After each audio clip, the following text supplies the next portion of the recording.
What's up, everybody?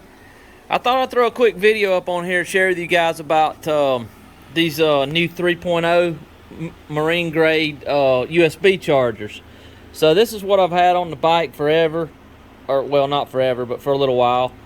This is actually a piece of a center console off of a Saturn Vue, believe it or not. Just cut off and bolted it on one of the riser bolts there. And this is just a cigarette lighter adapter, GM. Got a connector on it there, if I can get it to focus. And then I just soldered on or crimped on the little pigtail, and it plugs right in. Crimped it on there, and then ran this back to the battery back here. So, but anyway, this has been on there for a while, and it worked pretty good. And then I just got this little USB adapter. The problem is this vibrates out. So if you push it down in here, and it'll vibrate out and quit charging the phone. I got the quad lock there. But so today, what I thought we'd do is I wanted to show you guys. They're very cheap. I think they're like $8 on Amazon. This little marine adapter, USB charger. It's super simple. Power and ground. All you need somewhere to mount it right here is threaded. Super easy. And it's got two 3.0 chargers, 3 amp chargers, and an on and off switch. So that's pretty cool. But I just thought I would show you guys the ins and outs of putting it on and hooking it up and everything right quick. I'm using my cell phone today, so I don't really have a good way to hold the phone, but I'm gonna do my best, and I'll zoom in on it whenever need be. All right, so to begin with, basically all we're gonna do is this hole here. If you find something you want to use like this off of a junk car, you might have to open this up just a little bit. I just used a burr tip and just real gently went around the outside edge of this, and it didn't tape it just a little bit. You could use a file or a piece of sandpaper, whatever. But basically, just gonna put this in here, thread this on, tighten it up, and you'll be ready.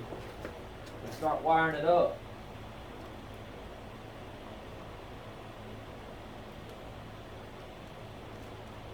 I'll try to put a link in the description for you guys to pick one of these up. I actually bought a 2-pack of these. I have one on my CT125, and I've had it on there a good while, and it works really good. So we'll straighten this up, give it a little snug. It's a good idea on these. This little cover here is waterproof, so it's a good idea to go ahead and snap it down on there before you tighten it, or it can twist and then it won't line up, so it can be waterproof when you're not using it. Just straighten it up here good. You can hand tighten it, but I use a little pair of needle nose. Give it a little bit more snug on this nut under here. You know, these bikes bang around on the trail a lot. Let's give it a little bit more than your hands can do. It's just plastic, so that's good. That's all there is to that.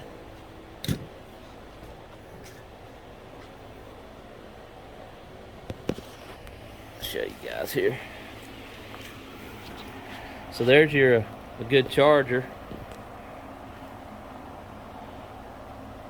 all mounted up, and it's not gonna affect. It's not going to hit anything on the tank. You just want to make sure you mount that.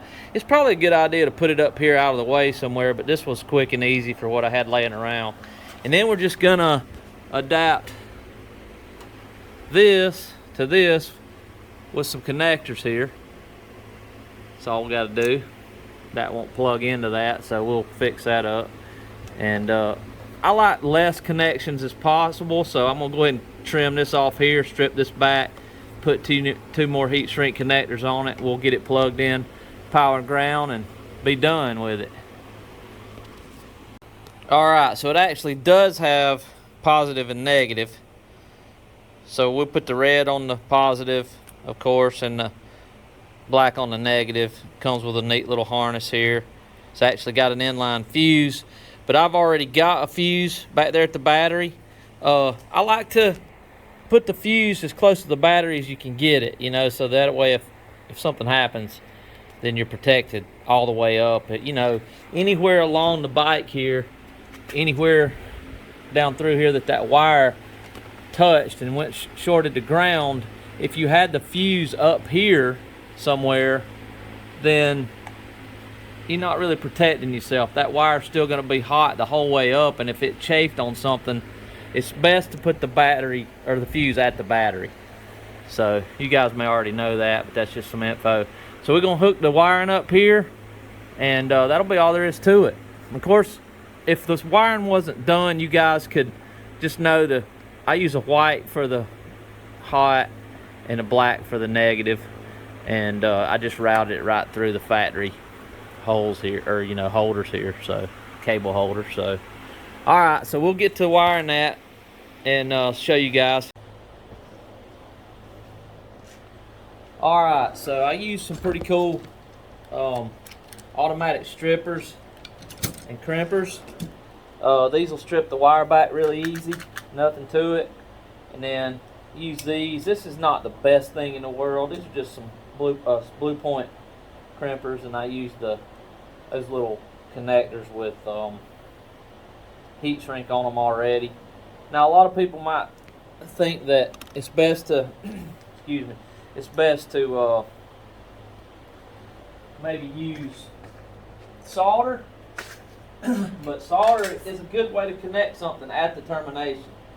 If you're going to connect something that needs to flex around, solder's not the best way to do it, because it work hard. It's just like a,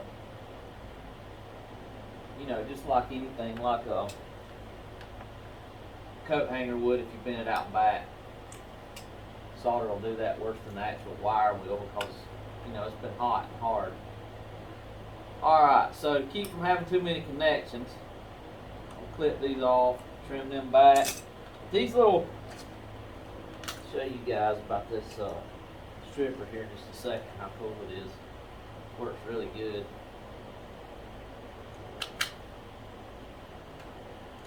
They're pretty affordable. Snap-on guy sells them. Believe it or not much Snap-on stuff's affordable, but it's good stuff. But these are blue point and they work pretty good. Just put the wire in there. Sometimes this older wire can take a couple of little times.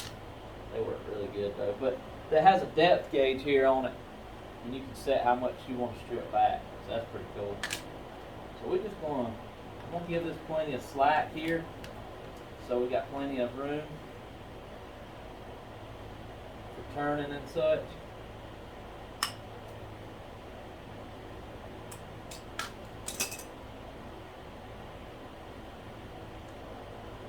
It's back, and it automatically adjusts to the gauge wires. That's how easy that is. It's pretty cool. Let me show you guys up close here.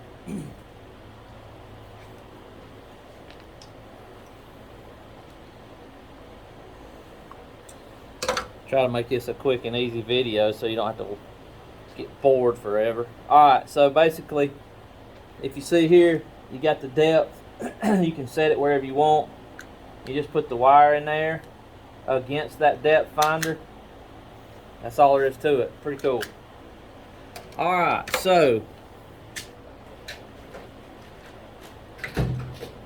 years ago when I worked for General Motors, I had a wiring harness go bad on a airbag system, and I called a General Motors engineer to see if I needed to replace the whole harness, and he told me I can use these, crimp them good, and heat shrink them. So I feel like if GM thinks that this can be safe for an airbag, which if an airbag don't deploy, you can win the suit any day. So I felt like that's a pretty good thing to use. So I've been using them for years. And so basically what I do, I just put them in these blue point pliers. There's some higher dollar pliers that would work a lot better, but I mean, for what we're doing here, you know, no biggie. Just put them up in here and crimp them on. Really all there is to it. And then after you get the job done, I got a heat gun. We can You need to use a little mini torch or a heat gun, shrink them down, and that'll weather tight them up really good.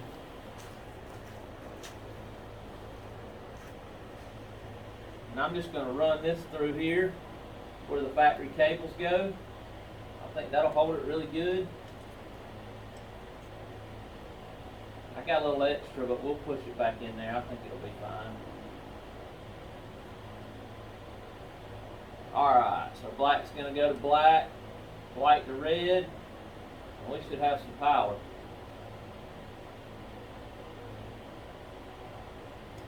This bike here, it's a kickstart only, but it still has a battery to maintain the lights and horn and turn signals and the dash lights and all that good stuff.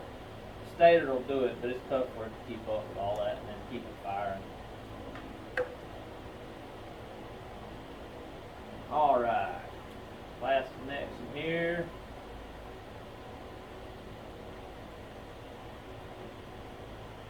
Just want to make sure when you're crimping these on, you get them pushed in all the way. And then give them a little tug after you're done. Just kind of ensures that you got it plenty good there.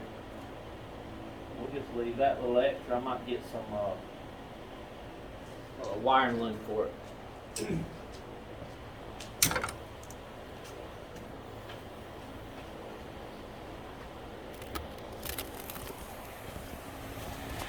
Alright, so got it on there good. Good connection here. Got this tight. Everything's good. All I have to do is shrink these down. Let's see if we got some power. Now, it's probably a good idea to wire this if you think you'll forget to turn it off to the switch. But I like to hook it straight to the battery, and I can charge things when the switch is off, you know. But it has a little touch pad here. Let's see if it's gonna work. It's supposed to light up. Might not have it connected good here. Alright guys, here we go. So it's all hooked up. And like I was saying before, you might want to hook this to the switch if you think you'd leave it on to kill the battery. But you just have a little touch pad there. And when this blue light's on, you got your charging for your USB device. Phone, GPS, whatever you want to use. I took this off so I could show you guys. So here's what I was talking about. So this is the wire running down the length of the bike. And like I said, I like to have a short lead going to the fuse. And this fuse just tucks inside here. Just something kind of homemade, but it works pretty good. And 15 amps pretty good for this wire. You know, so really the only danger is this end of the wire getting somewhere, but by then it's going to burn it in two and you're going to be fine. So the closer you can get the fuse to the battery, the less problem you're going to have if you have a chafe here along this line. So that's all there is to it, guys. We'll shrink this down with some heat shrink and then be good to go.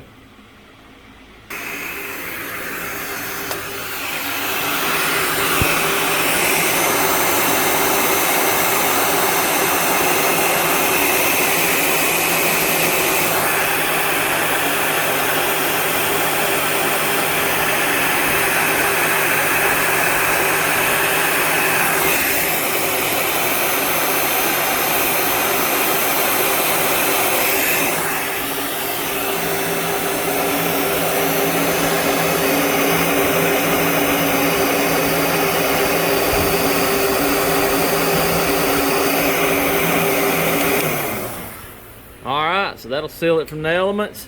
We're all done. I don't have any at the moment, but I'm gonna get some wire loom to put on this just to dress it up good here. So all right guys, I'll try to put a link in for this. Again, they come in a 2-pack if you want for like pretty cheap. I think $16-18. So they're, you know, just maybe $8 a piece, $10 a piece, something like that. But that's all there is to it. I've got one on the CT over here. Works great. It actually had a hole in it from the factory. I think I may have done a video on putting it on this one, but maybe not.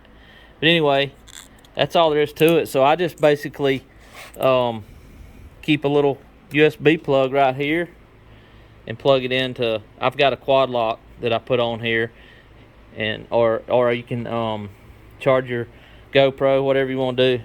But I got this one the same way. It comes on and off.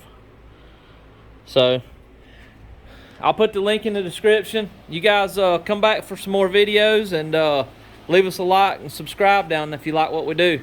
We'll be back. Have a good one, guys.